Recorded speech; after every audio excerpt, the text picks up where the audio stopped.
Assalamualaikum warahmatullahi wabarakatuh. Kita kembali lagi pada kuliah Kimia Dasar 2. Dan pada hari ini kita akan membahas mengenai asam basa dan keseimbangan asam basa.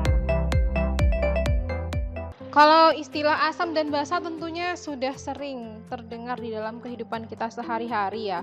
Dan kalau kita lihat dari keseharian masyarakat Indonesia seperti minum kopi, nah minum kopi ini menjadi salah satu kebiasaan yang dilakukan oleh sebagian orang, bahkan ada yang menjadikan kopi sebagai menu sarapannya.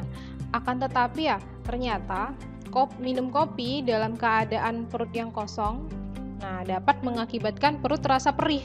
Ada yang tahu nggak kenapa?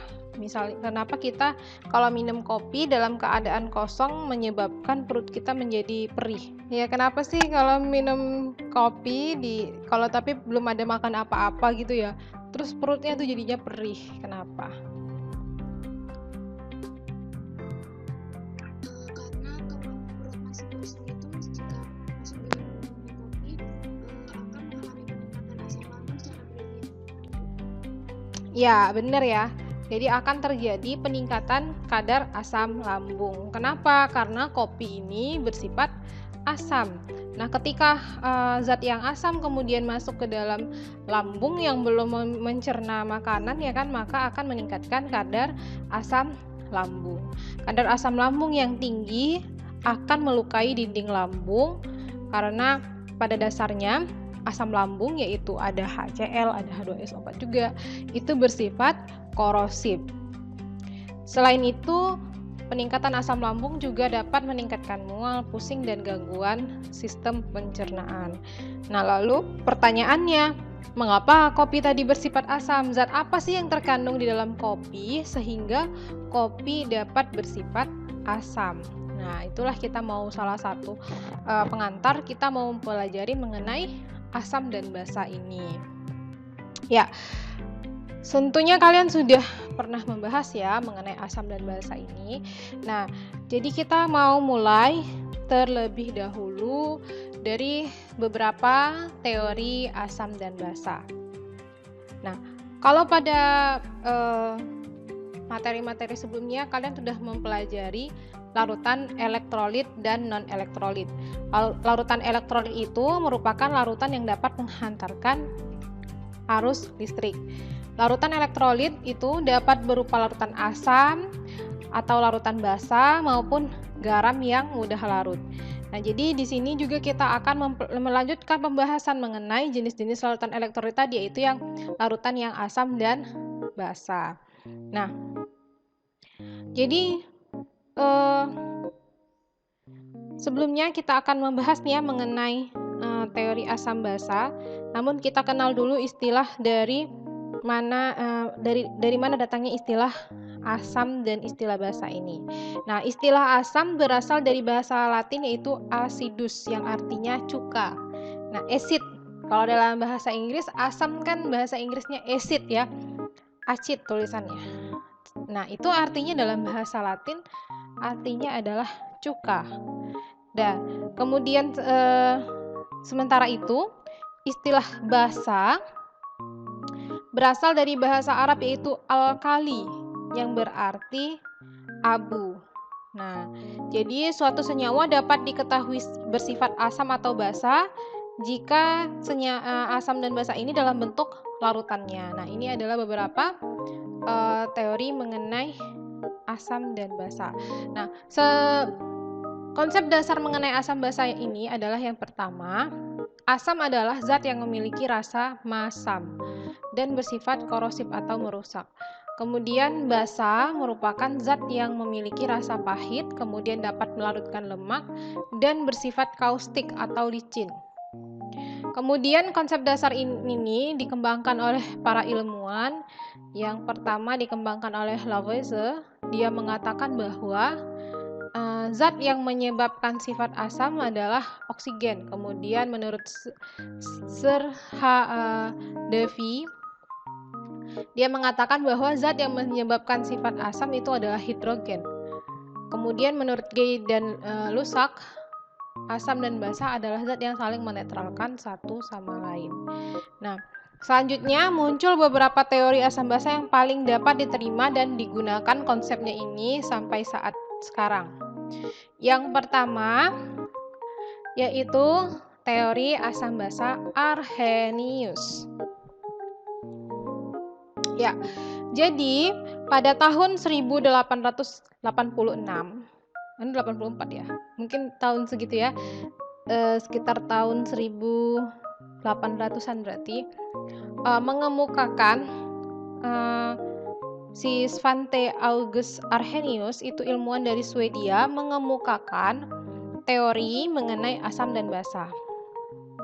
Nah, jadi menurut si Arrhenius, asam didefinisikan sebagai zat yang menghasilkan ion hidronium. Nah, artinya yaitu ion hidronium itu adalah H3O positif atau ion hidrogen atau H positif jika dilarutkan dalam air. Nah, jadi menurut Arrhenius, pembawa sifat asam adalah ion H+ atau ion H3O positif, dan kalau dilarutkan dalam air akan melepaskan ion tadi, ion H+ atau ion H3O positif. Nah, jadi reaksi ionisasi asam dalam air tadi adalah di sini HXA menjadi XH positif ditambah X negatif, di mana di sini yang menunjukkan bahwa dia bersifat asam adalah ketika sebuah ada larutan dilarutkan dalam air, maka terjadi pelepasan ion H positif. Nah, dan ada sisa ion asamnya yaitu AX- ini. Jadi yang menandakan dia bersifat asam adalah terbentuknya ion H positif ketika dilarutkan dalam air, atau ini bisa terbentuk menjadi H3O positif. Jadi sama ya, untuk menyatakan asamnya adalah H positif atau H3O positif. Ion hidronium atau ion hidrogen. Nah, contohnya asam klorida. Asam klorida ketika diionisasi itu atau dilarutkan di dalam air, maka akan terurai menjadi H positif ditambah Cl negatif. Nah, Cl di sini sebagai apa? Sebagai sisa ion asam. Kemudian ada juga H2S. Nah, asam sulfida. Ketika dilarutkan dalam air, maka akan terurai menjadi 2H positif ditambah S2 negatif. Nah, jadi menurut Arrhenius ini, ketika suatu asam dilarutkan dalam air akan menghasilkan ion hidrogen atau ion hidronium. Nah, kalau ini kan reaksinya tidak kelihatan ya kalau dilarutkan dalam air ya. Nah, gimana kalau reaksinya ditambah air? Misalnya ada asam bromida, HBr. HBr ditambah H2O menjadi H3O positif ditambah Br negatif. H3O maksud saya H3O positif itu adalah ion hidronium dan menandakan bahwa zat tersebut bersifat asam. Nah, ini kalau tanpa airnya itu bertujuan untuk menyederhanakan penulisan persamaan reaksinya. Nah, menurut Arrhenius ada beberapa macam asam. Yang pertama ada asam monovalen, berarti asam dengan bervalensi 1, kemudian ada asam polivalen yang mempunyai banyak valensi. Nah, contoh asam monovalen itu ada HCl, HF, dan HBr, artinya asam ini mempunyai valensi 1. Kemudian maksud valensinya itu yang mana nih kalau di ionisasi? Maka di sini ini HCl adalah termasuk asam monovalen karena apa? Hanya berjumlah 1. Kemudian ada asam polivalen. Banyak valensi asamnya. Contohnya ada H2SO4 dan H3PO4. Sekarang saya tanya, kalau misalnya H2SO4 itu reaksi ionisasinya jadi apa?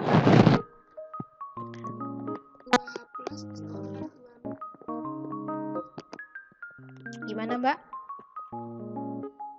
2H plus Ya, benar. Jadi dia termasuk asam apa?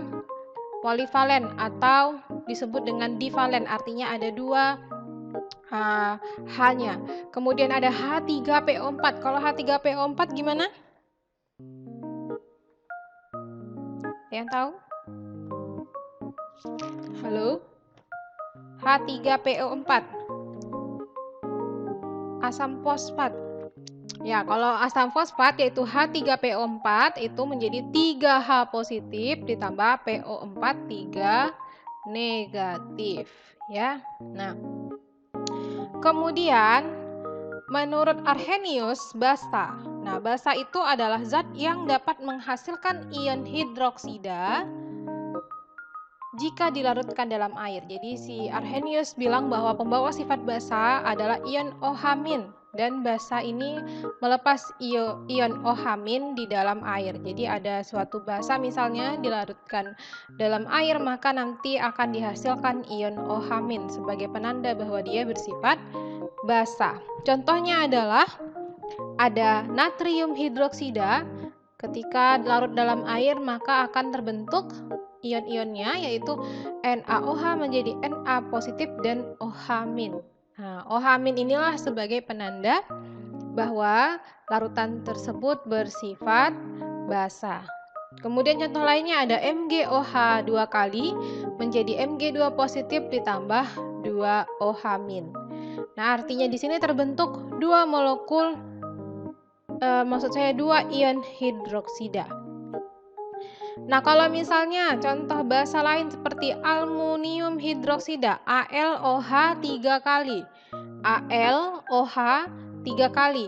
Nah, mirip seperti ini ya, cuman OH-nya ada 3. Itu berarti ionisasinya seperti apa?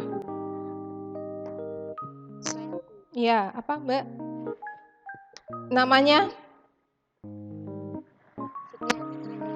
Ya. Reaksinya apa hasilnya? Hasilnya yaitu Al13 plus 3 OH-. Ya, benar sekali ya. Jadi sudah paham ya untuk membuat reaksi ionisasi dari asam dan basa. Oke, ini mudah. Nah, jadi ini asam Arrhenius adalah yang menghasilkan H positif atau H3 positif, H3O positif dalam air. Nah, misalnya ada HCl kemudian ditambah air akan menghasilkan ion hidronium H3O positif dan sisa asamnya yaitu Cl. Kemudian basa Arrhenius adalah zat yang menghasilkan OH- dalam air. Misalnya ada nih contoh basa NH3 ditambah H2O, maka akan dihasilkan ion NH4 positif dan ion hidroksida yaitu OH-. Ya. Jadi ini sebagai kesimpulannya ya dan sebagai gambaran reaksinya. Nah, teori asam basa Arrhenius ini merupakan teori asam basa yang pertama kali dapat diterima. Namun teori ini memiliki kekurangan. Apa kekurangannya? Yang pertama, hanya dapat menjelaskan sifat asam basa apabila suatu zat dilarutkan dalam air. Jadi untuk diketahui sifat asam basanya, maka zat tersebut harus dilarutkan dulu dengan air. Kemudian, teori ini tidak dapat menjelaskan sifat basa amonia dan natrium karbonat yang tidak mengandung ion OH-, namun menghasilkan ion OH- ketika larut dalam air. Nah, jadi misalnya kayak ini ya, NH3. NH3 ini kan zatnya nggak memiliki ion OH- kan? Tidak terlihat adanya OH-. Kalau yang tadi kan ada kayak NaOH, MgOH. Nah, NH3 ini juga disebut dengan basa. Ketika dilarutkan dalam air, terbentuk ion hidroksida. Nah, jadi dia tidak bisa menjelaskan si teori asam basa Arrhenius ini tidak dapat menjelaskan sifat basa amonia dan natrium karbonat itu kenapa bersifat basa padahal dia tidak mengandung ion OH-. Nah, nanti untuk menyempurnakannya kita lihat teori yang selanjutnya menurut Bronsted dan Lowry. Lalu kekuatan asam basa menurut Arrhenius ini didasarkan atas konsentrasi H positif dan konsentrasi OH-. Ingat tanda kurung siku ini menunjukkan apa? Tanda kurung siku ini konsentrasi ya. Jadi didasarkan pada konsentrasi H+ dan konsentrasi OH-. Nah, dibedakan lagi ada namanya asam kuat dan asam lemah. Dan juga ada basa kuat, juga ada basa lemah. Apa itu asam kuat? Adalah asam yang memiliki konsentrasi H positif yang besar. Dan ada yang disebut dengan asam lemah, artinya memiliki konsentrasi H positif yang kecil. Demikian juga dengan basanya. Untuk menunjukkan kuat dan lemahnya tergantung pada konsentrasi ion hidroksida yang ada pada basa tersebut.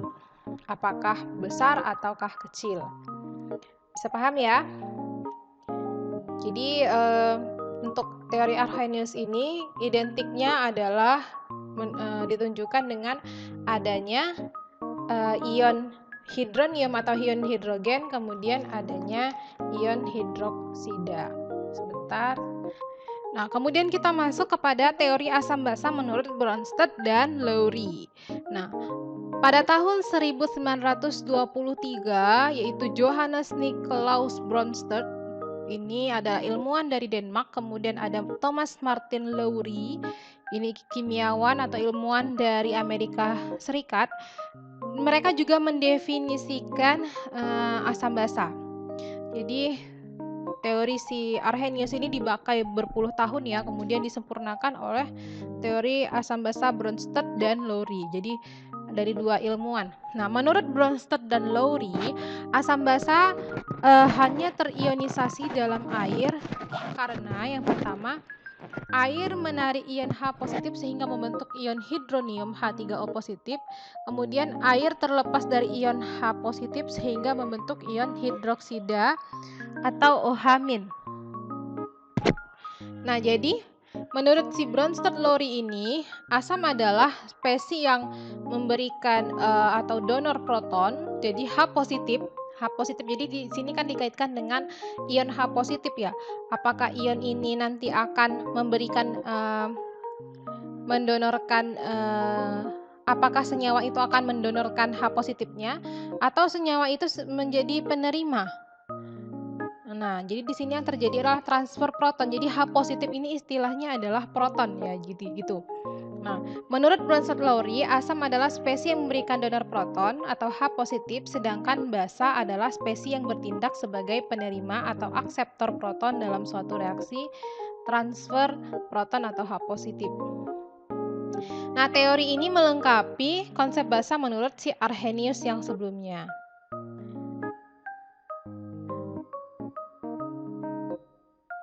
Nah, lebih jelasnya mari kita perhatikan contoh reaksinya. Nah, jadi di sini kenapa disebut sebagai asam ketika apa? Ketika suatu senyawa itu ketika dilarutkan dalam air maka dia akan memberikan H plusnya. H plusnya ini akan bergabung menarik ion H sehingga membentuk ion hidronium. Nah, jadi di sini HCl ditambah H2O. Nah, HCl ditambah H2O, ada suatu zat HCl dilarutkan dengan air ditambah H2O. Ketika dilarutkan dalam air, maka H yang terdapat pada zat ini, HCl ini, akan bergabung dengan H2O membentuk ion H3O positif, membentuk ion hidronium, dan tinggal sisa asamnya. Jadi yang terjadi adalah donor proton atau donor H positif. Ya kan? Jadi dia si H ini memberikan apa? Si HCl ini memberikan hanya kepada H2O sehingga terbentuk H3O positif. Sedangkan basa yang terjadi adalah penerimaan H atau akseptor. Nah, jadi di sini ada NH3 misalnya ya, NH3 menerima H dari siapa? H dari H2O. Jadi hanya kan tinggal berapa kalau H2O-nya satu sudah dikasih ke NH3? Hanya tinggal berapa? Kalau dia H2O ini dikasih 1 ke NH3. Jadi hanya tinggal berapa? Nah, jadi tinggal 1. Karena dia tinggal 1, maka dia membentuk ion. Hasilnya adalah ion hidroksida yaitu OH, OH-. Nah, kenapa tadi terbentuk OH-? Karena air ini memberikan 1H-nya kepada NH3. Karena NH3-nya mendapat 1H, hasil yang terbentuk jadinya apa? Ion apa?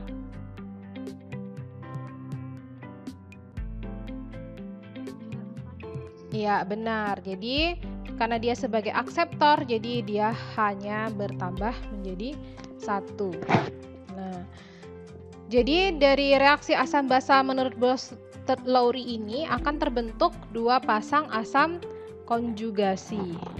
Nah, lebih jelasnya, nah ini. Menurut teori asam basa Bronsted-Lowry, asam adalah spesies zat yang merupakan donor proton, artinya dia memberikan protonnya atau H+-nya kepada si air. Kemudian kalau basa adalah zat yang merupakan akseptor proton, artinya dia menerima H+ dari air. Nah, menurut Bronsted-Lowry, asam yang telah melepaskan 1 proton akan membentuk spesies yang disebut dengan basa konjugasi namanya. Nah, jadi tadi misalnya ada reaksi ya, HCl ditambah H2O menghasilkan apa? Cl- ditambah H3O positif.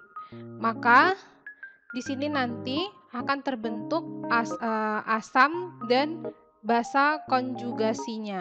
Jadi ada pasangan asam dan basa konjugasi. Nah, asamnya adalah si HCl, basa konjugasinya adalah sisa asamnya. Nah, kemudian H ini menunjukkan protonnya atau H3O positifnya. Nah, contoh lainnya ada H2SO4. Nah, H2SO4-nya adalah si asamnya, kemudian basa konjugasinya adalah si sisa asamnya. Ya. Demikian juga dengan si basa. Basa nanti akan berpasangan dengan apa? Dengan asam konjugasi. Asam konjugasi artinya adalah sisa basanya. Nah, ini contohnya. Nah, jadi asam menurut Bronsted-Lowry adalah donor proton dan basa menurut Bronsted-Lowry adalah akseptor proton. Misalnya ada basa NH3 ditambah H2O. Maka di sini akan terbentuk 2 pasang asam basa konjugasi. Nah, ini basa, NH3 adalah basa, asam konjugatnya adalah si NH4 positif. 1 pasang ya.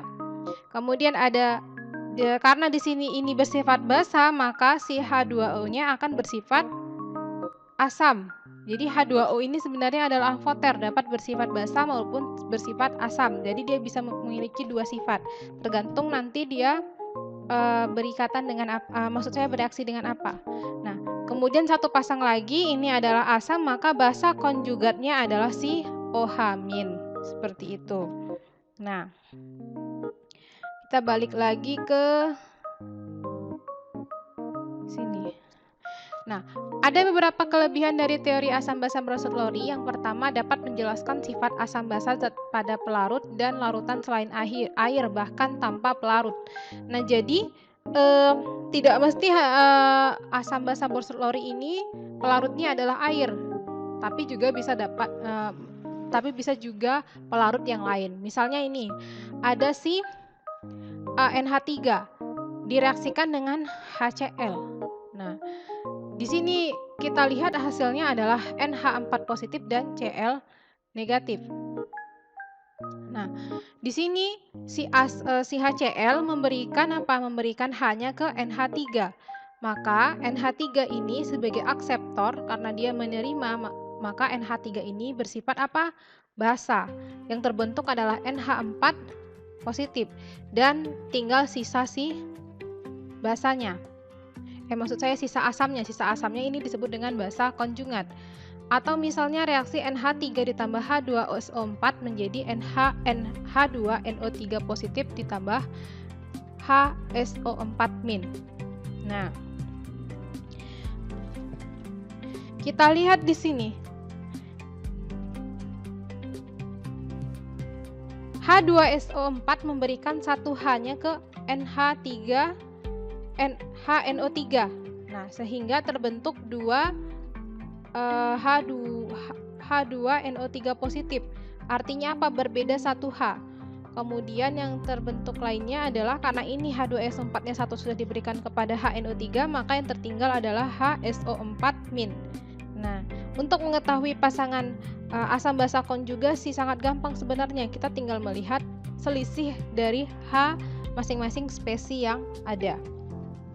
Nah, selanjutnya kelebihannya adalah dapat menjelaskan sifat asam basa kation dan anion. Kemudian juga dapat menjelaskan sifat amfoter, yaitu zat yang dapat bersifat asam maupun basa. Contoh amfoter ini adalah air. Jadi air ini bisa dapat bersifat basa, juga dapat bersifat asam. Nah, jadi teori Bronsted-Lowry ini lebih luas daripada teori si Arrhenius.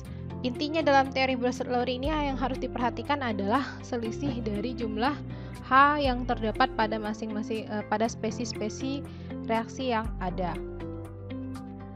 Nah, namun teori Bronsted-Lowry ini memiliki kelemahan.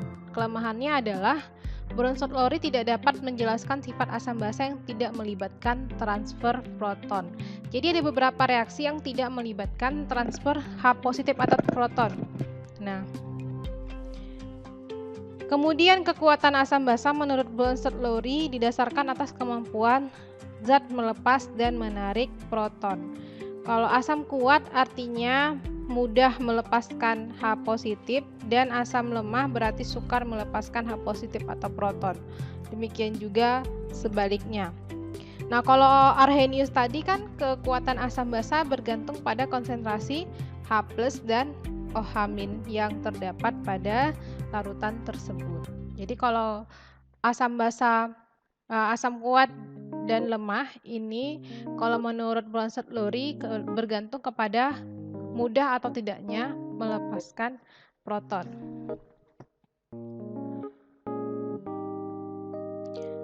Kita lewatkan biar agak lebih cepat. Nah, ini contohnya. Disuruh mengidentifikasi asam basa Bronsted-Lowry dan konjugatnya.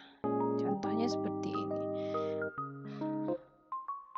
Jadi ada HClO2 ditambah H2O menjadi ClO2- ditambah H3O positif. Nah, caranya bagaimana? Kita lihat H2O ini dia memberikan atau menerima. Kalau dilihat menerima. Jadi karena dia menerima, maka si HClO2-nya yang memberikan kepada si H2O. Artinya HClO2 ini bersifat apa? Asam ya. Karena dia mendonorkan hanya ke H2O. Kita perhatikan bedanya kalau yang reaksi yang B. Reaksi yang B di sini siapa yang menerima di sini? Siapa yang menerima H? Nah, OCl- menerima H dari H2O. Maka si OCl- ini bersifat basa. Demikian seterusnya. Udah dapat membedakannya ya? Oke, karena materi kita banyak, slide-nya banyak, kita agak percepat ya. Ini nggak usah. Nah, ini mekanisme reaksinya ya. Saya kira tidak usah. Nah, ini. Nah, ada soal, bisa kalian jawab. Nah, ini ada soal tugasnya yang ini ya, menentukan asam basa konjugasi. Slide yang ini silahkan di screenshot. Nanti di slide yang saya kasih juga ada. Nah, ini tidak usah dulu. Ini sepertinya tidak usah ya, ini lebih banyak untuk kimia. Nah, sekarang kita masuk kepada konstanta hasil kali ionisasi air. Nah, kenapa sih kita perlu bahas ini? Karena nanti ini akan berkaitan juga untuk penentuan pH dari suatu asam dan basa. Nah, jadi eh, awalnya kita harus mengetahui dulu berapa konstanta hasil kali ionisasi air. Jadi kalau air itu diionisasi akan menghasilkan apa? H positif dan OH-. Sehingga berdasarkan reaksi kesetimbangan, ini kan reaksi kesetimbangan kan? Nah, bagaimana cara menuliskan kesetimbangan atau konstanta kesetimbangan dari suatu reaksi? Di materi sebelumnya sudah ada kan? Ada yang tahu? Dari berdasarkan hukum kesetimbangan, maka kita dapat menuliskan konstanta hasil kali ionisasi air. Kan ionisasi air nih, H2O menjadi H positif tambah OH-, maka konstanta kesetimbangannya atau Kc di sini diistilahkan konsentrasi H positif dikali konsentrasi OH- per konsentrasi H2O, ya. Lalu di sini konsentrasi H2O ini dapat dikatakan konstan. Maka konstanta kesetimbangan air dapat dituliskan menjadi KW. Di sini istilahnya ada diistilahkan sebagai KW, ya. Dinotasikan sebagai KW sama dengan konsentrasi H+ dikali konsentrasi OH-. Nah, jadi KW atau konstanta hasil kali ion air adalah hasil kali antara konsentrasi molar ion H positif dan ion OH- pada suhu tertentu. Pada suhu tertentunya itu berapa? Yaitu pada suhu 25 derajat Celcius.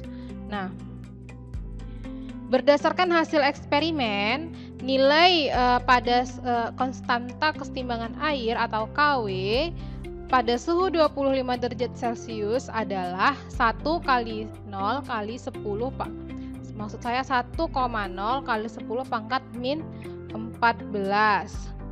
Nah, di sini jika konsentrasi H positif sama dengan konsentrasi OH-, maka dapat dikatakan larutan bersifat netral. Namun jika konsentrasi H positif lebih besar daripada OH-, nah, maka larutan dapat dikatakan asam. Jika sebaliknya, maka larutan dikategorikan sebagai larutan yang bersifat basa. Artinya kelebihan OH-. Oke, lanjut ya. Nah, misal ditanya, berapakah konsentrasi ion OH- dalam larutan HCl yang konsentrasi hidrogennya adalah 1,3 molar. Jadi di sini ingat tadi rumus sebelumnya, konstanta kesetimbangan air adalah KW. KW itu sama dengan konsentrasi H+ dikali konsentrasi OH- itu sama dengan 1,0 kali 10 pangkat min 14. Kemudian yang diketahui apa di sini? Konsentrasi hidrogen. Konsentrasi hidrogennya berapa? 1,3. Yang ditanya apa? Berapa konsentrasi OH-. Sehingga kita dapat cari konsentrasi OH-nya adalah tinggal kita masukkan saja. Kalau ditanya OH- berarti KW per konsentrasi H+. KW-nya berapa? 10 pangkat min 14 per konsentrasi H+ 1,3. Berarti konsentrasi OH-nya 7,7 kali 10 pangkat min 15. Kalau seperti ini, konsentrasi H-nya 1,3, konsentrasi OH-nya 7,7 kali 10 pangkat min 15. Larutan ini bersifat asam atau basa?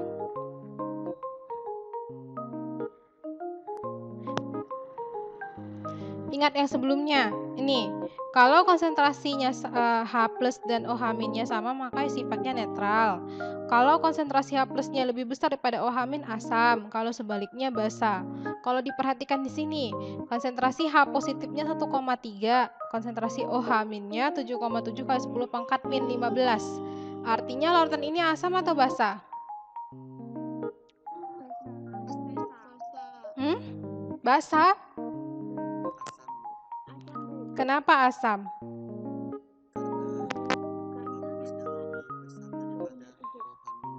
Ya benar, ya konsentrasi H+-nya lebih besar kan 1,3. Konsentrasi OH-nya 7,7 kali 10 pangkat min 15. Artinya larutan ini bersifat asam, bukan basa. Nah, sekarang ini coba soal yang di bawahnya. Kira-kira berapa hasilnya dan sifatnya asam apa basa? Cari ya. Gimana Mbak hasilnya? Coba dijelaskan caranya. Hasilnya berapa Mbak? Ya, benar. Terus ini sifatnya asam atau basa dan kenapa? Asam atau basa? Kan udah tinggal membandingkan aja. Basa, karena apa? Konsentrasi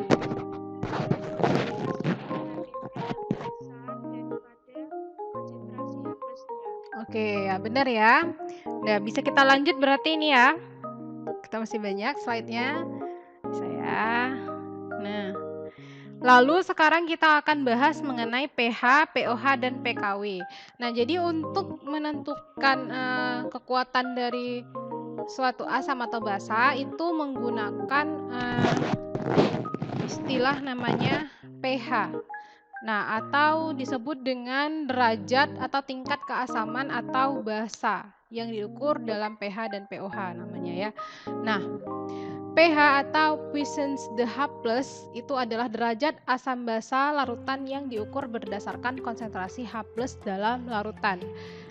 Kemudian nilai pH ini dirumuskan dengan pH sama dengan min log konsentrasi H positif, dan kalau untuk nilai pOH dirumuskan yaitu pH min log konsentrasi OH min.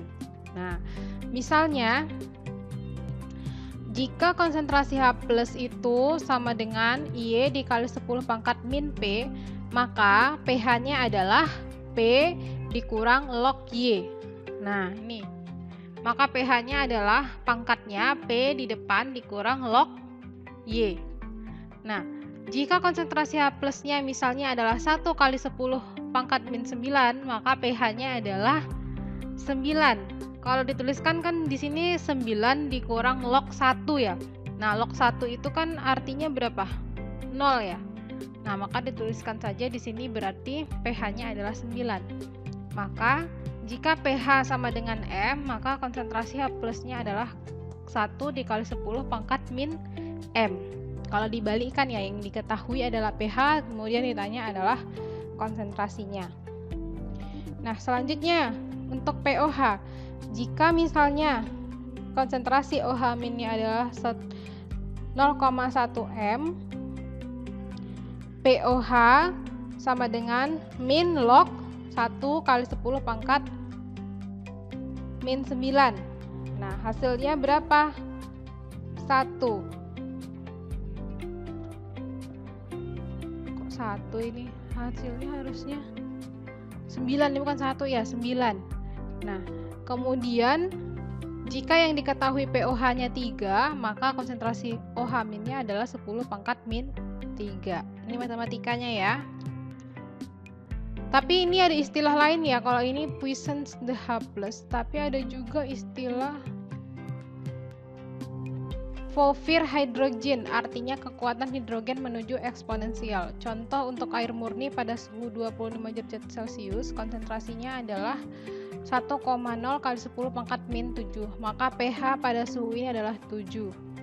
Nilai pH atau pOH untuk larutan encer biasanya berkisar 1 sampai 14. Lambang yang sama juga diterapkan untuk negatif logaritma tetapan hasil kali ion yaitu Kw. Nah, Kw tadi apa? Konstanta hasil kali ionisasi air. Konstanta hasil kali ionisasi air tadi berapa?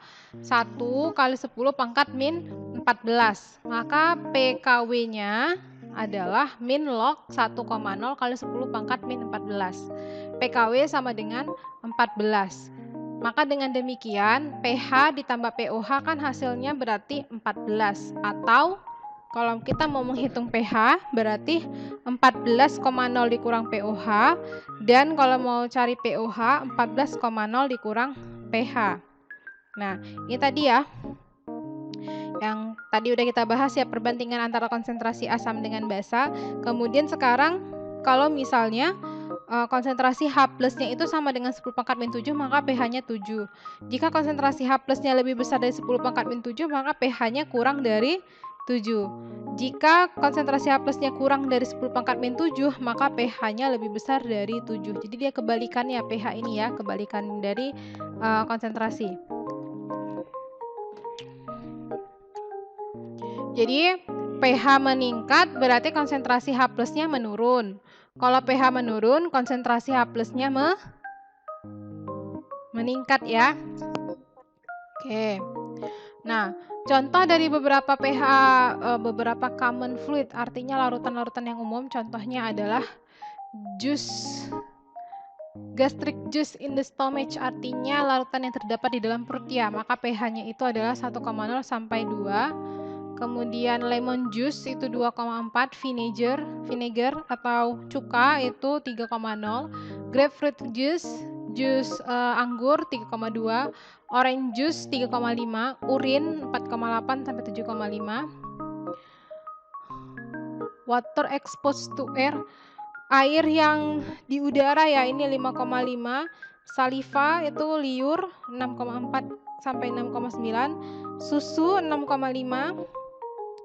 Air murni pure water 7,0, darah 7,35 sampai 7,45, tears air mata 7,4, susu magnesia 10,6, kemudian amonia 11,5. Nah, ini tadi ya untuk menunjukkan bahwa hubungan antara pH dan pOH. Jadi pOH itu kan main log konsentrasi OH-.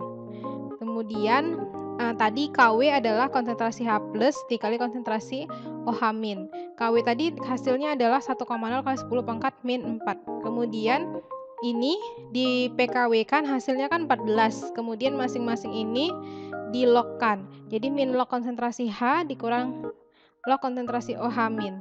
Jadi ini pH, pOH sama dengan 14. Begitu. pH air hujan di daerah tertentu di bagian timur laut Amerika pada hari tertentu adalah 4,82. Kemudian ditanya adalah konsentrasi ion H+ dalam air hujan. Untuk mencari yang diketahui kan pH. Berarti yang ditanya sekarang adalah konsentrasi H+. pH sama dengan min log konsentrasi H positif. Sehingga H+-nya adalah 10 pangkat min pH-nya.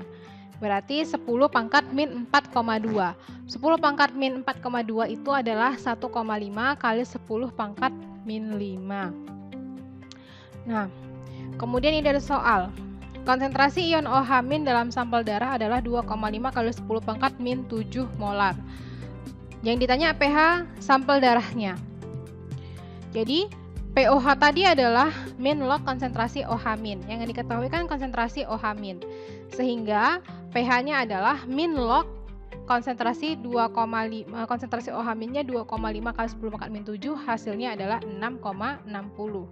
Sehingga pH-nya ini kan masih pOH ya. Kalau ditanya pH berarti 14 dikurang pOH-nya, yaitu 14 dikurang 6,60. 14 dikurang 6,60, hasilnya adalah 7,40. Kalau pH-nya 7,40 asam atau basa? Ya, benar ya. Kita lanjut. Ini ada soal lagi. Nah, sebenarnya ini kalau waktunya panjang itu saya tunggu ngerjainnya, cuman karena enggak ya diinin aja ya, nanti dikerjain secara mandiri ya di rumah ya. Nah, kita masuk kepada asam basa kuat dan lemah. Yang tadi udah bisa dipahami ya. Nah, asam basa disebut kuat apabila mudah terion karena ikatan antar atomnya mudah lepas akibat jarak antar inti atom pada molekul sangat jauh. Nah, kemudian nanti nilai alfanya adalah 1 atau terionisasi secara sempurna. Jadi kan menurut asam basa Brossard-Lowry, kekuatan asam basa itu tergantung kepada kemudahan melepas atau menerima proton ya tadi. Jadi makanya di sini istilahnya mudah terion, artinya ikatan antar atom mudah lepas atau mudah menerima. Nah, Beberapa golongan asam dan basa kuat, contohnya adalah asam kuat ada HCl, HBr, HNO3, H2SO4. Kemudian basa kuat ada NaOH, KOH, CaOH 2 kali. Nah, kemudian nilai konsentrasi H+ dan OH- asam basa kuat itu caranya dengan menghitungnya adalah jika dia asam monovalen kuat, maka konsentrasinya adalah konsentrasi H+ sama dengan Ma, berarti karena dia kan monovalen gitu. Kalau dia merupakan asam divalen, ingat tadi asam divalen contohnya apa? Asam yang mempunyai 2 H positif. Asam divalen contohnya apa? Divalen, 2 H-nya. Ya benar, H2SO4. Kalau yang monovalen? Ya benar. Ya benar. Jadi kalau yang monovalen itu ada HCl, HBr, HI. Lihat saja ininya, jumlah H-nya pada asam tersebut. Kalau kayak H2SO4 disebut dengan asam divalen karena apa? Jumlah H-nya ada 2. Jadi kalau mau menghitung konsentrasi H positif dan OH-, maka kita harus memperhatikan dia jenis asamnya apa? Asam monovalen atau divalen atau trivalen. Kalau trivalen berarti konsentrasi H+-nya sama dengan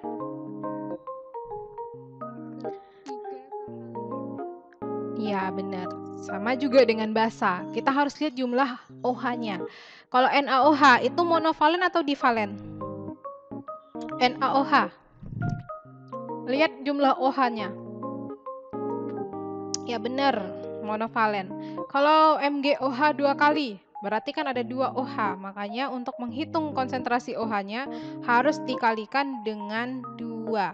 Karena dia merupakan basa divalen. Bisa dipahami ya jenis-jenisnya ini? Ya, itu kan di artinya 2 valensi. Sekarang contohnya seperti ini.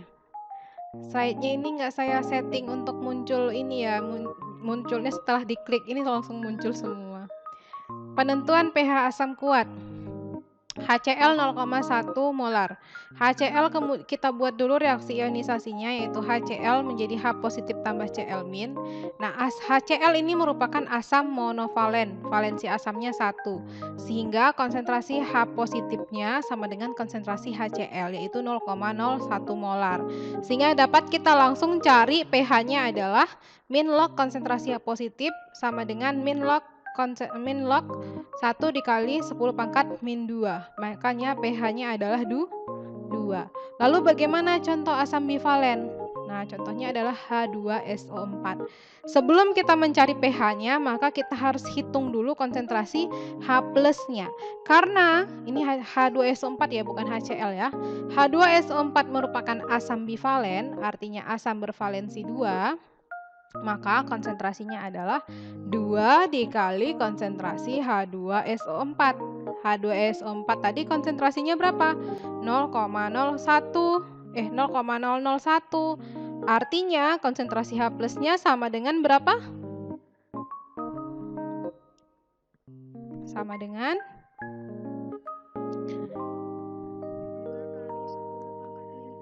ya.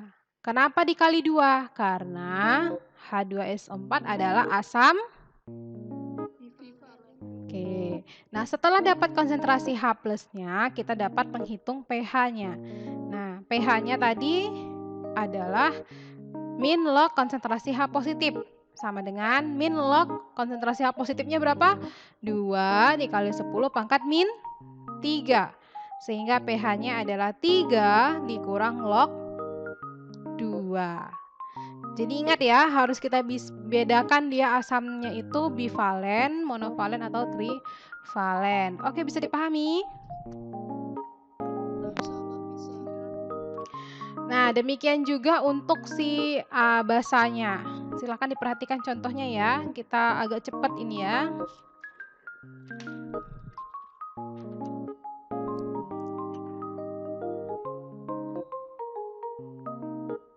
Nah, kemudian sejauh mana pemahamanmu? Hubungan pH dan pOH dengan kekuatan asam basa. Jadi di sini mau cari tahu hubungan antara pH dan pOH dengan kekuatan asam basa. Nah, lengkapilah tabel berikut, kemudian buatlah grafik untuk menyatakan hubungan antara pH dan H+ serta pOH dengan OH-. Nah, sebenarnya ini bisa dikerjain langsung ya. Cuman butuh waktu yang agak lama. Nah, ini adalah hasilnya. Nah, jadi dapat dilihat di sini bahwa tadi kan udah dicari ya masing-masing ya di sini ya. Kalau konsentrasi H+-nya 1, pH-nya berapa? Iya. Kalau konsentrasi H+-nya 0,001, pH-nya? Iya. Kalau 0,0001 yang ini 4. Nah, jadi dia apa yang menunjukkan di sini? Semakin kecil apa ini? Semakin kecil konsentrasi H+-nya, maka pH-nya semakin tinggi. Kalau yang ini semakin kecil konsentrasi OH-nya, maksud saya semakin besar OH-nya, maka pH-nya semakin, pOH-nya semakin kecil juga, kecil, ya. Nah, kita lihat ke sini kesimpulannya, kemudian tadi dibuat grafik. Nah, semakin kecil nilai pH, maka konsentrasi H+ semakin besar dan larutan semakin asam. Kemudian semakin besar nilai pH, jadi pH-nya yang kemudian semakin besar nilai pH, maka konsentrasi H+-nya semakin kecil dan larutan semakin basah. Jadi kalau pH-nya makin besar artinya pH-nya jadi 14, maka artinya konsentrasi si H+-nya makin kecil dan itu merupakan menunjukkan dia bersifat basah, semakin basah. Kalau pOH makin kecil pOH, maka konsentrasi OH-nya semakin besar, maka pH-nya larutan semakin bersifat basah, ya. Nah, ini. Kemudian semakin besar nilai pOH, pOH-nya makin besar berarti konsentrasi OH-nya semakin kecil. Berarti artinya larutan tersebut bersifat asam. Oke. Bisa dipaham ya. Ini nanti kalian perhatikan di slide yang saya kirim. Nah, ini juga silahkan dilengkapi tabel-tabelnya ini untuk lebih menguasai bab mengenai asam dan basa ini ya. Nah, kemudian tadi kan kita udah bahas asam basa kuat. Sekarang kita bahas asam basa lemah. Asam basa yang dikatakan lemah apabila sukar terionisasi karena ikatan antar ionnya sulit lepas akibat jarak antar inti atom dan molekul yang sangat dekat. Kemudian dia memiliki alfa yaitu 0 sampai dengan 1. Artinya dia tidak terionisasi sempurna, terionisasi sebagian sehingga terjadi reaksi kesetimbangan. Nah, kalau diperhatikan di sini, semua reaksi yang kuat itu merupakan reaksi apa? Reaksi satu arah ya. Reaksi satu arah ini kan coba diperhatikan. Nah, satu arah ke kanan saja. Tapi kalau dia merupakan asam dan basa lemah. Nah, asam dan basa lemah itu ditandai dengan apa? Reaksinya adalah reaksi kesetimbangan. Artinya merupakan reaksi yang dapat apa? Bolak-balik terjadi. Jadi kalau asam dan basa kuat reaksinya searah atau irreversible. Kalau yang merupakan asam dan basa lemah, dia merupakan reaksi kesetimbangan atau reversible, artinya bisa bolak-balik ya. Nah, ini contohnya. Asam kuat ini terdisosiasi 100%, ditandai dengan panahnya yang searah. Tapi kalau dia elektrolit atau basa dan asam lemah tidak terdisosiasi sempurna, maka ditunjukkan dengan panahnya yang bolak-balik. Bisa dibedakan ya. CH3COH ini asam apa?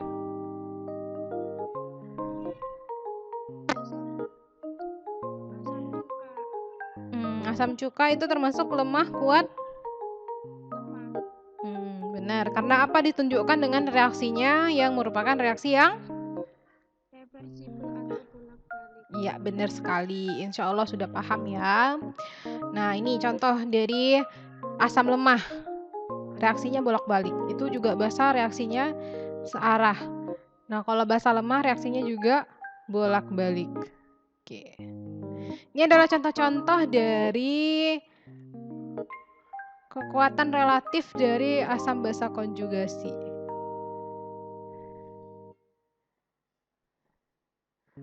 Oke, nah ini contoh menggambarkan secara makroskopis asam lemah dan asam kuat. Nah, ini contohnya adalah HCl. HCl-nya adalah asam kuat, akan mengalami disosiasi sempurna kedua-duanya. H-nya dan Cl-nya. Kemudian ini adalah contoh asam lemah. Pada saat kesetimbangan CHF ini ada setengah yang mengalami ionisasi, setengahnya lagi juga mengalami. Jadi tidak terionisasi atau terdisosiasi secara sempurna. Begitu penggambaran ininya ya, makroskopisnya. Nah, kita masuk kepada bagaimana menghitung konsentrasi untuk asam dan basa lemah. Asam lemah, nah di sini diistilahkan dengan Ha, dan dibahas konstanta ionisasi asam lemah. Misalnya ada Ha, asam lemah, direaksikan dengan H2O menjadi H3O positif dan A negatif. Nah, tadi ini udah kita bahas ya, reaksi ionisasi dari asam dan basa. Nah, lalu bagaimana untuk menentukan konstanta ionisasi asam basanya? Sama dengan ini, menentukan Kw tadi. Nah, kalau Kw tadi kan H2O-nya sifatnya konstan. Nah, ini karena dia asamnya lemah, jadi tidak bersifat konstan. Nah, jadi untuk menentukan Ka-nya, konstanta ionisasi atau konstanta kesetimbangan ionisasi asamnya, kita menuliskan konsentrasi produk per konsentrasi reaktan. Ka adalah konsentrasi H positif dikali konsentrasi A negatif per konsentrasi Ha, reaktan. Nah, Ka ini disebut dengan konstanta kesetimbangan ionisasi asam. Ini kan berdasarkan reaksi kesetimbangan ya. Nah, kemudian untuk asam lemah, maka untuk asam lemah di sini harus mempertimbangkan si konstanta ionisasi asamnya. Sehingga untuk konsentrasi H+-nya sama dengan akar konsentrasi asam dikali Ka, konstanta ionisasi asam. Nah, kemudian atau dapat dituliskan konsentrasi H+ itu adalah konsentrasi asam dikali alfa. Konstanta ionisasi asam itu juga berbanding lurus dengan kekuatan asam lemah. Jika konstantanya semakin tinggi, maka kekuatan asam lemahnya juga semakin tinggi. Nah, ini adalah contoh beberapa asam lemah. Ada HF, ada HNO2, ada C9H8O4, ada aspirin itu ya, ada benzoic acid, acetic acid, phenol. Nah, ini adalah contoh-contoh dari si asam lemah beserta Ka-nya. Ini Ka-nya sudah ada juga masing-masing zat. Nah, biasanya kalau soal Ka-nya dikasih tahu nggak? Dikasih tahu karena dia sifatnya merupakan konstanta. Oke, kita lanjut ya. Nah, ini ada contohnya. Ini sebenarnya agak beda dari kalian biasa cari di ini ya, di sekolah-sekolah dulu. Kita perhatikan ya.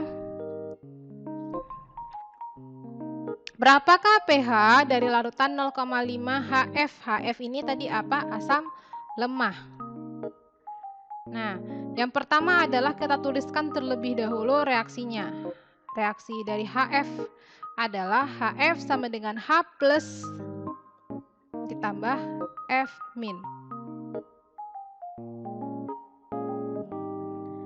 HF menjadi H+ ditambah F-. Maka Ka-nya adalah konsentrasi H+ dikali konsentrasi F- per konsentrasi HF. Nah, kalau berdasarkan tabel, Ka si HF ini berapa? 7,1 kali 10 pangkat min 4. Ya. Yang pertama kita tuliskan terlebih dahulu adalah reaksi awal, perubahan, dan akhirnya. Nah, pada awal reaksi yang ada adalah konsentrasi si HF. Kita tuliskan pada awal 0,5 dan konsentrasi H plus dan F-nya kan belum ada. Pada saat perubahan maka konsentrasi dari HF berkurang dan terbentuklah si H positif dan F min, makanya tandanya positif X. Nah, dilambangkan dengan X di sini konsentrasinya ya. Maka perubahan konsentrasinya adalah 0,5 dikurang X. Kemudian yang ini kan baru terbentuk maka ditulis X dan X. Nah, kemudian Ka tadi adalah konsentrasi H plus dikali konsentrasi F min per konsentrasi HF, ya kan? Nah, berdasarkan reaksi ini kita dapat tuliskan berarti ini kan konsentrasi HF dikali konsentrasi F min sama-sama X, maka dituliskan X pangkat 2, ya kan?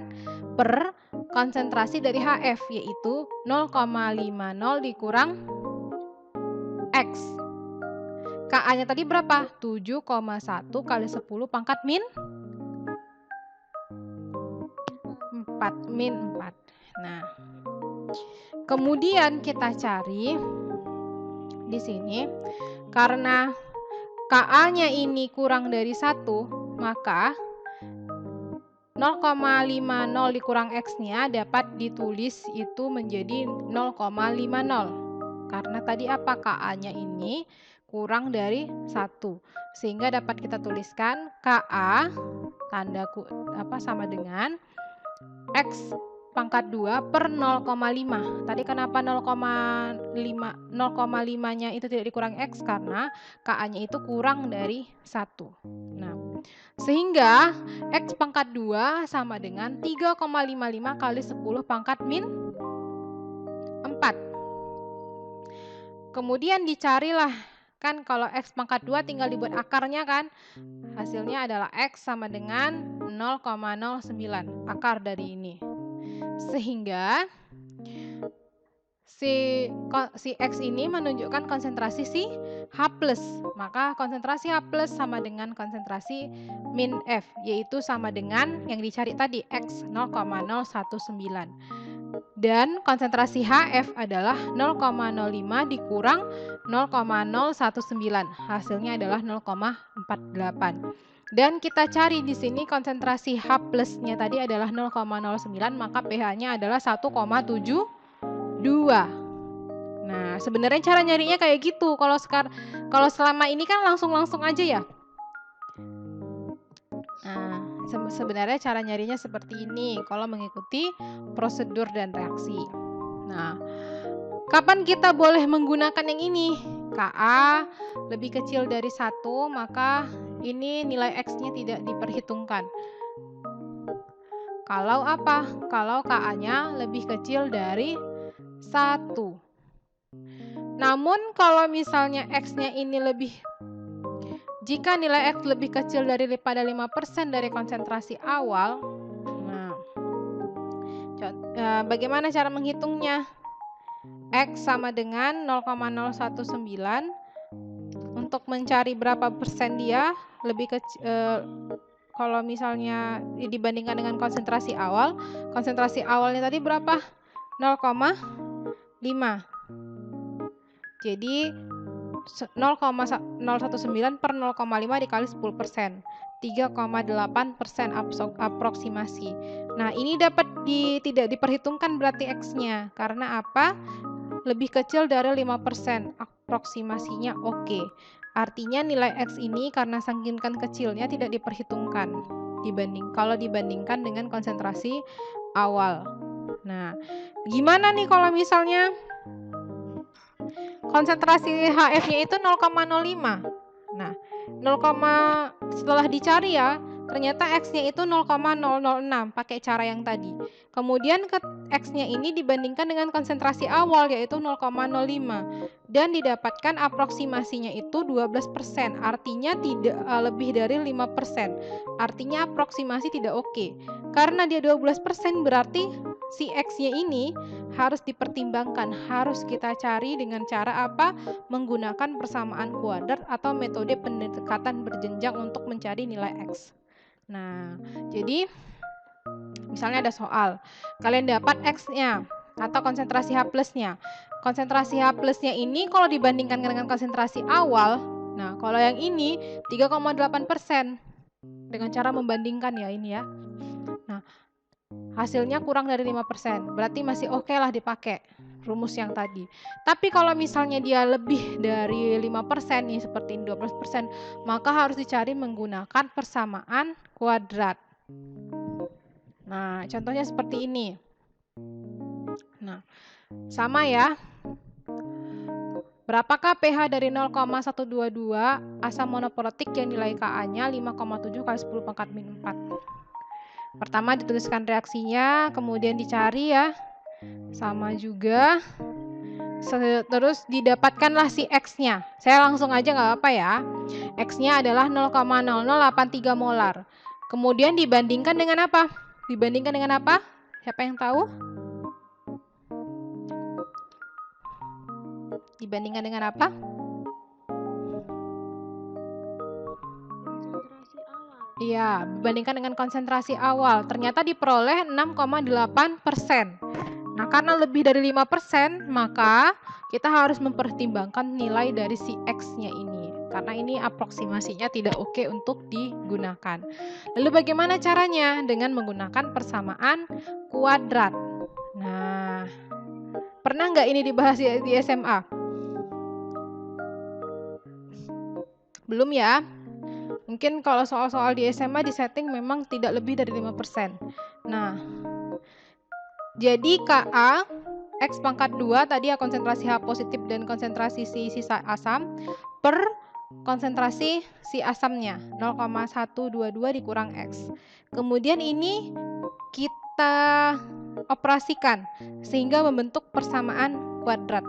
Nah, ini kan persamaan kuadrat ya. X pangkat 2 ditambah 0,0057X dikurang 6,95 kali 10 pangkat min 5 sama dengan 0. Nah, kalau udah ada persamaan kuadrat, untuk mencari X-nya kita tinggal masukkan rumus, yaitu min B plus minus akar B kuadrat dikurang 4AC per 2A. Nah, dari sini kita memperoleh X-nya adalah min 0,0081. Nah, karena X-nya sudah didapatkan, maka kita dapat masukkan ke dalam ini persamaan reaksi ini. Sehingga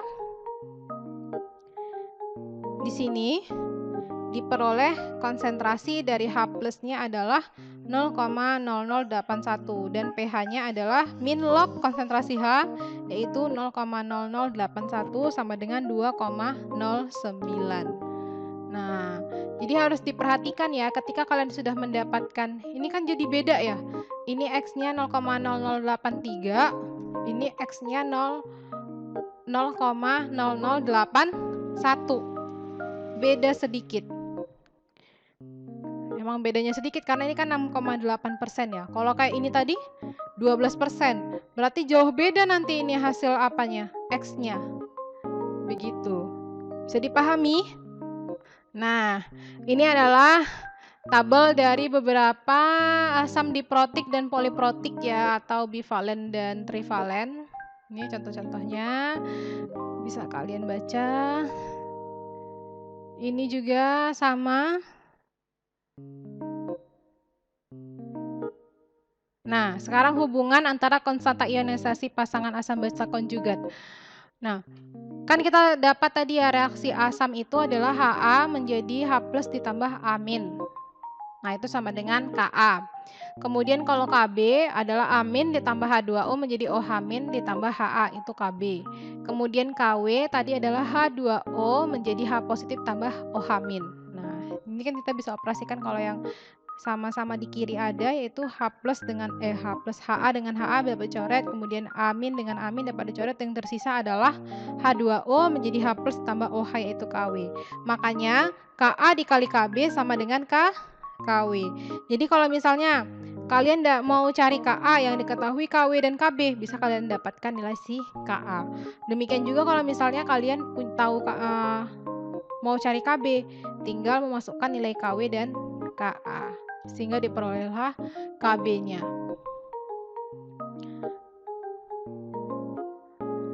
Sekarang lanjut ya.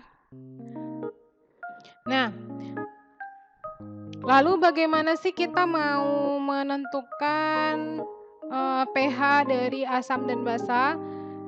Tadi kan melalui perhitungan, selain itu dengan menggunakan apa? Alat ya, bisa juga menggunakan pH meter. Tapi kita juga dapat menggunakan indikator asam dan basa. Nah, apa itu indikator asam basa? Yaitu zat yang dapat digunakan untuk mengidentifikasi sifat asam dan basa suatu larutan. Jadi kalau misalnya kita mau tahu nih ada larutan asam atau basa, bisa kita hitung pH-nya ya kan kalau kita tahu konsentrasinya. Atau kita pakai alat, kita celupin pH meter ke dalam larutan tersebut muncul. Atau kita dapat menggunakan pH universal. Atau dapat menggunakan kertas lakmus. Nah, selain itu kita dapat menggunakan indikator asam basa yang bertujuan apa? Mengidentifikasi sifat asam dan basa suatu larutan. Nah, indikator asam basa merupakan apa? Itu merupakan asam lemah dan basa lemah organik yang warna molekul dengan warna ionnya berbeda. Nah, indikator asam dan basa dapat digunakan karena mengalami perubahan warna yang jelas ketika ditetesi asam atau basa. Indikator alami dapat berupa ekstrak warna dari bunga berwarna terang atau menyala. Ini dapat dibuat untuk mengidentifikasi suatu asam dan basa, kita dapat membuatnya dari indikator alami. Contohnya nanti bisa menggunakan kunyit, kemudian beberapa bunga yang memiliki warna terang dan menyala. Nah, atau kita dapat menggunakan indikator asam basa yang dibuat ya, ini yang dibuat oleh para ahli kimia. Nah, jadi nanti dari indikator ini terdapat trayek pH. Nah, ini trayek pH-nya bisa kalian lihat di sini. Jadi ada dua ya, misalnya nanti metil jingga trayeknya 3,1 sampai 4,4. Warnanya ada dua nanti, merah sama kuning. Nah, kalau dia merah nanti artinya apa? Kalau dia kuning artinya apa? Mari kita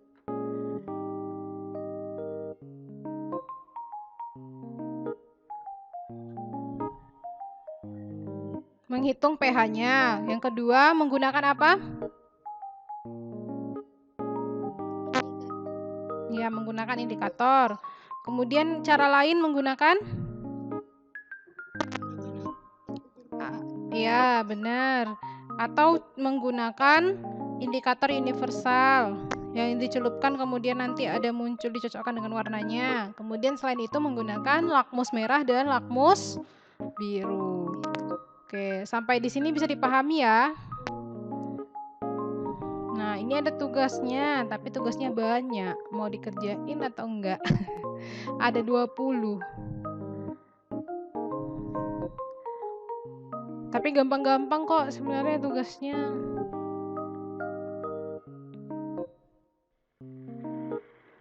Oke, dah. Sampai di sini dulu berarti perkuliahan kita ya. Nanti ininya saya share di grup PPT-nya. Terima kasih atas perhatiannya. Thanks for watching. See you in the next video.